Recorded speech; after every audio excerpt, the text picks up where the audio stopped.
নমস্কার বন্ধুরা, আমি প্রেমলতা। আমার চ্যানেলে সবাইকে স্বাগত। আমি আজকে বানাবো একটা মিষ্টির রেসিপি। আপনারা পুরো ভিডিওটা দেখতে থাকুন, আশা করি আপনাদের ভালো লাগবে। এইখানে নিয়েছি আমি 2 কাপ চিনি আর দেব 2 কাপ জল।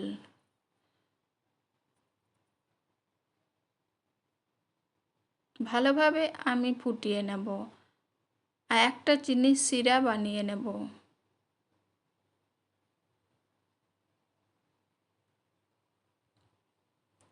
এইভাবে নাড়াচাড়া করে নেব।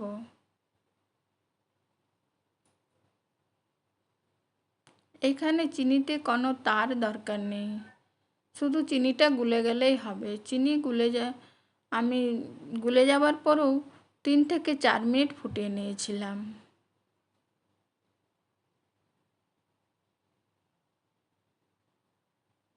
একটু তেলের মতন চিপচিপ হয়ে গেলেই শিরা তৈরি হয়ে যাবে।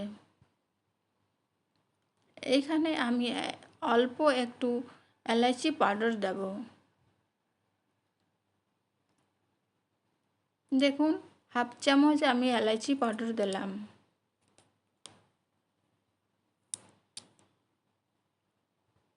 আবারও একটু আমি ফুটিয়ে নিলাম। শিরা তৈরি হয়ে গেছে। এখন আমি একটা কড়াইয়ের মধ্যে দেব 1 কাপ গরুর দুধ আর দেব 1 কাপ মিল্ক পাউডার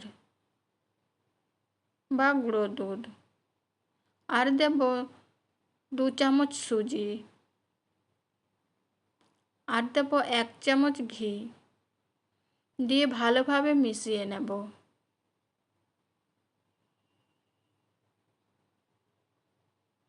সব উপকরণ আমি এইভাবে মিশিয়ে নেব।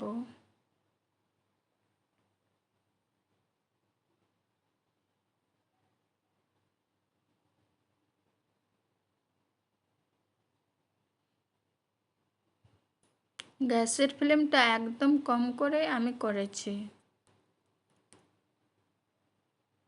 দেখুন, কড়াইতে আর লাগছে না। এইখানে মাওয়া তৈরি হয়ে গেল।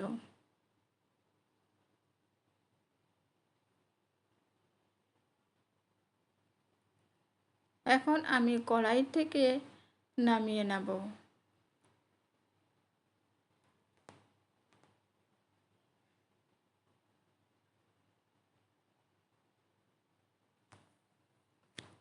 এখন আমি ঠান্ডা হতে রেখে দেব। ঠান্ডা হয়ে গেছে।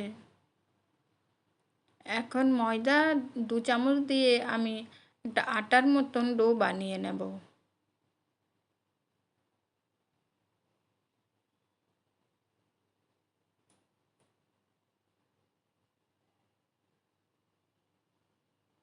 প্রথমে আমি 2 চামচ ময়দা দিয়ে ভালোভাবে মেখে নেব।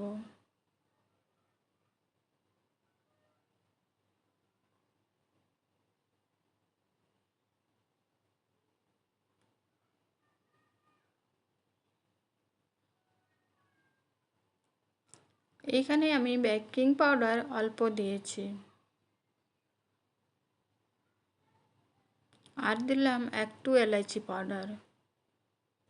ভালোভাবে মেখে নেব আর লিচির মতন ছোট ছোট করে নেব।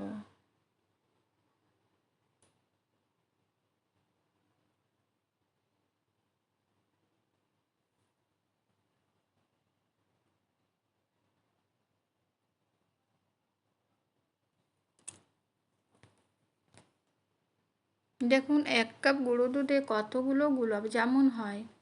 দেখুন, 20 থেকে 22টা আমার গোলাপ জামুন হয়েছে।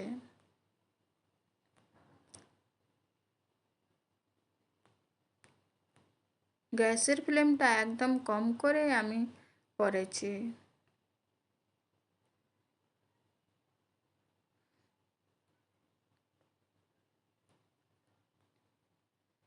এইখানে কিন্তু আমি কোনো কলর ব্যবহার করি না। চিনির শিরাতে আমি প্রথমে গোলাপ জামুনগুলো দিয়ে দিলাম।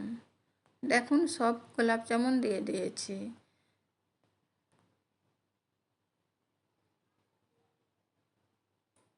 প্রথমেরগুলো আমি একটু বড় বড় করেছি, পরেরগুলো আমি একটু ছোট ছোট করে করেছিলাম। দেখুন, প্রথমবারে আমার গোলাপ জামুন এত সুন্দর হবে ভাবতে পারিনি। কত সুন্দর কালার হয়েছে, আর আমি কোনো কালারের ব্যবহার করি না। একদম নরম তুলতুলে হয়েছে, একটাও গোলাপ জামুন আমার ফাটেনি।